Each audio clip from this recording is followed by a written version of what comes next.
الحمد للہ الذی وکفی وسلام علی عبادہ الذین اصطفیٰ والصلاة والسلام علی نبی الانبیاء عظیم الرجا وعمیم الجود والعطاء الذی کان نبیا وآدم بین الطین والماء محمد المصطفیٰ وعلیہ تحیۃ والثناء اما بعد فاعوذ باللہ من الشیطان الرجیم بسم اللہ الرحمن الرحیم الذین یؤمنون بالغیب آمنت باللہ صدق اللہ العظیم وصدق رسولہ النبی الکریم الامین الرؤوف الرحیم ان اللہ وملائکتہ یصلون علی النبی یا ایھا الذین آمنوا صلوا علیہ وسلموا تسلیما الصلاۃ والسلام علیک یا رسول اللہ وعلی آلک واصحابک یا حبیب اللہ الصلاۃ والسلام علیک یا نبی اللہ وعلی آلک واصحابک یا رحمۃ للعالمین یا صاحب الجمال و یا سید البشر من وجهك المنیر لقد نور القمر لا يمكن الثناء كما كان حقه بعد الهدى بذو الفتوح قصہ مختصر بلغ العلا بکمالہ کشف الدجى بجمالہ حسنت جمیع خصالہ صلوا علیہ وآلہ ارطغرنی اظہر عالم من فقیر روز محشر عذر ہائے من پذیر گر تمہیں بینی حسابم ناگزیر از نگاہ مصطفیٰ پنہا بگیر از نگاہ مصطفیٰ پنہا بگیر مسلمہ آ فقیر کج کلاہے رمید سینہ سود آہے دلش نالت چرا نالت ندانت نگاہ یا رسول اللہ نگاہ یا نبی اللہ نگاہ اللہ رب العالمین کی حمد و ثنا جو تمام تعریف و ستائش و حمد و ثنا کا کے لائق ہے، جو خالق ارض و سماوات بھی ہے، جو خالق جن و انس بھی ہے، پروردگار عالم کے حضور حمد و ثنا کا نذرانہ پیش کرنے کے بعد بے حد و بے حساب درود و سلام ہو آقا کریم صلی اللہ علیہ وآلہ وسلم کی بارگاہ ناز میں کہ جن کا صدقہ، جن کی رحمت کا صدقہ، جن کی خیرات کا صدقہ تمام کائنات کھا رہی ہے۔ اللہ تعالیٰ جن کے صدقے ساری کائنات کو عطا کر رہا ہے، اللہ تبارک و تعالیٰ کے حبیب کے حضور ناز میں ہدیہ درود و سلام پیش کرنے کے بعد بے حد شکر گزار جناب برادر اکبر محمد بوٹا صاحب کا کہ جنہوں نے بڑی عقیدت اور محبت کا اظہار کیا اور اسی طرح سے یہ محبت فرماتے رہتے ہیں۔ تقریباً سال میں 2 مرتبہ یہ اپنے پاس جو ہے وہ حاضری کا شرف دیتے ہیں، محرم میں بھی اور میلاد میں بھی۔ ان کی چاہت، ان کی محبت ہے، پروردگار عالم ان کی یہ عقیدت سلامت رکھے اور ان پر اپنا فضل فرمائے۔ انہوں نے مجھے یہ حکم کیا کہ ان کی ہمشیرہ جو ہے وہ ان کا وصال ہو گیا ہے، اللہ تبارک و تعالیٰ ان پر اپنا فضل و کرم فرمائے، ان کی مرکت پر کروڑ ہاں کروڑ برکت و رحمتوں کا نزول فرمائے۔ میں آپ کے سامنے حاضر ہوں، اصالِ ثواب کی محفل ہے، ہم اکثر جایا کرتے ہیں اصالِ ثواب کی محفل میں، لیکن حضرت بات یہ ہے کہ آخر ہم اصالِ ثواب کی محفل کے بعد کیا محسوس کرتے ہیں، ہمیں کیا ملا؟ آئے دن ایک ہفتے میں کوئی نہ کوئی کسی نہ کسی جگہ پر ہم اصالِ ثواب کی محفل میں جاتے ہیں، مگر ہم وہاں سے لے کر کے آتے ہیں۔ اصل بات یہ ہے ہمیں حاصل کیا ہوتا ہے۔ تو میں کوشش کروں گا کہ مختصر وقت میں آپ کو کچھ عطا کر دوں، میں آپ سے کچھ فیض حاصل کروں، کچھ آپ مجھ سے تعلیم لے لیں اور دونوں جو ہیں وہ عمل کریں تو اللہ تبارک و تعالی ہمارا بیڑا پار کر دے۔ اللہ تبارک و تعالیٰ نے قرآن میں فرمایا الذین یؤمنون بالغیب۔ میرے جو الفاظ ہیں اگر آپ میرے ساتھ چلیں گے، جواب دیتے رہیں گے، آپ شامل حال رہیں گے تو الحمدللہ انشاءاللہ تبارک و تعالیٰ آپ کو میرا بیان بھی سمجھ آئے گا اور شوق بھی بن جائے گا کہ ہم جو ہے وہ عمل کریں۔ الذین یؤمنون بالغیب، پروردگار عالم ارشاد فرما رہا ہے اپنے نیک بندوں کی صفات بیان کرتے ہوئے، متقین بندوں کی صفات بیان کرتے ہوئے، پرہیزگار بندوں کی صفات بیان کرتے ہوئے پروردگار عالم کیا فرما رہا ہے؟ الذین یؤمنون بالغیب، کی ان کی سب سے پہلی یہ صفت ہوتی ہے جو متقی ہوتے ہیں، جو پرہیزگار ہوتے ہیں، جو نیک ہوتے ہیں، جو میرے قرب والے ہوتے ہیں، ان کی پہلی صفت یہ ہوتی ہے وہ غائب پر ایمان و یقین رکھتے ہیں، وہ غائب پر ایمان رکھتے ہیں۔ دیکھیں آپ آئے ہیں یہاں بیٹھے ہیں، اصالِ ثواب کی محفل ہے، جب بھی کبھی یہ اہل سنت والجماعت کا طریقہ کار ہے کہ اگر کوئی ہمارا دنیا سے چلا جائے تو ہم اگلے دن ہی سپارے لے کر، تسبیحات لے کر، شمارے لے کر گھر گھر جا کے دروازے پہ دستک دیتے ہیں، کسی کو ہاتھ میں سپارہ تھما دیتے ہیں، کسی کو یاسین پکڑاتے ہیں، کسی کو شمارے دے دیتے ہیں، کسی کو تسبیح دے دیتے ہیں۔ کیوں؟ اور ان سے یہ عرض کرتے ہیں کہ آپ اس پہ اللہ اکبر کہیے گا، سبحان اللہ پڑھ لیجیے گا، قل هو اللہ پڑھ لیجیے گا، سورہ یاسین پڑھیے گا، قرآن پاک پڑھیے گا۔ کس لیے؟ تاکہ 8 دن کے بعد 10 دن کے بعد ہم نے جو اصالِ ثواب کرنا ہے اس کے لیے ہم یہ سارے کا سارا کلام شامل کر لیں۔ دیکھیں ایک وہ طریقہ کار ہے کہ ہم گھر گھر جا کے لوگوں کے دروازے پہ دستک دیں، لیکن اگر آپ یہاں بیٹھے ہیں، میں بول رہا ہوں، آپ اصالِ ثواب کی محفل میں آئے ہیں، جب میں اللہ کا قرآن پڑھوں، سرکار کا فرمان پڑھوں، آپ سب کی زبان سے سبحان اللہ نکلے تو وہ سب کا سب اصال جو ہے ان کو پہنچے گا جو قبر میں جا چکے ہیں۔ کسی کو کہنے کی ضرورت نہیں ہوگی، آپ 1000 ہیں تو 1000 سبحان اللہ کا ثواب جو ہے وہ پہنچ جائے گا۔ تو آپ نے میرے لیے نہیں، اللہ کے کلام کے لیے، نبی صلی اللہ علیہ وسلم کے فرمان کے لیے بولنا ہے، اصالِ ثواب کی محفل میں آئے، اصالِ ثواب کے لیے بولنا ہے۔ تو اللہ تبارک و تعالیٰ نے فرمایا الذین یؤمنون بالغیب، متقی پرہیزگار وہ ہیں جو غیب پر ایمان رکھتے ہیں، غیب پر یقین رکھتے ہیں۔ اچھا غیب کیا ہے؟ بڑی سادہ سی تعریف ہے اس کی۔ اگر کوئی شے آپ کی نظروں سے پوشیدہ اور اوجل ہو، جو نظر نہ آئے، اسے غائب کہتے ہیں۔ اس کا جاننا کوئی مشکل نہیں۔ مثال لیجئے، دیوار کے پیچھے جتنی چیزیں ہیں وہ ہمارے لیے غائب ہیں، اور دیوار کے پیچھے جتنے لوگ بیٹھے ہیں ان کے لیے ہم کیا ہیں؟ غائب ہیں۔ ہمیں دیوار کے اس پار نظر نہیں آتا، ان لوگوں کو دیوار کے اس پار نظر نہیں آ رہا۔ تو یہ سمپل سی تعریف ہوئی، سادہ سی، کہ ہر وہ شے جو نظروں سے اوجھل ہو، پوشیدہ ہو، جس کو بندہ اپنی ظاہری آنکھ سے دیکھ نہ پائے، اسے غائب کہتے ہیں۔ اب بندے کے دل میں خیال پیدا ہوتا ہے، پروردگار تم نے یہ صفت بیان کی ہے، یہ خوبی بیان کی ہے متقی لوگوں کی، پرہیزگار لوگوں کی، اپنے خاص بندوں کی، اپنے اولیاء کی یہ صفت بیان کی ہے، اپنے پیارے بندوں کی یہ صفت بیان کی ہے کہ وہ غائب پر یقین رکھیں تو وہ متقی بنتے ہیں، تو وہ پرہیزگار بنتے ہیں۔ ان کی خوبی ہوتی ہے کہ وہ غائب پر ایمان رکھتے ہیں۔ پر الہا ایک بندہ جو دیوار کے پیچھے نہ دیکھ پائے، ایک بندہ جو دیوار کے باہر کھڑا ہے، وہ اگر کمرے کے اندر نہ دیکھ پائے، اس کا تقوی سے کیا تعلق ہے؟ اس کا پرہیزگاری کے ساتھ کیا علاقہ ہے؟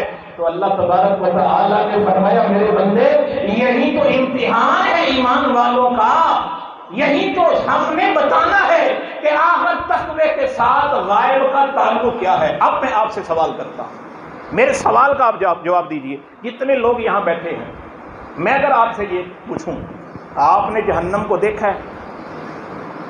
دیکھا ہے؟ بھائی دائیں والے بتائیں، آپ نے دیکھا ہے؟ بائیں والے؟ بھائی سامنے والے؟ سب کہتے ہیں، جتنا بھی مجمع یہاں بیٹھا ہے یہ سب کہہ رہا ہے کہ ہم نے جہنم کو نہیں دیکھا۔ لیکن کیا آپ کا یہ یقین اور ایمان ہے کہ جہنم ہے نا؟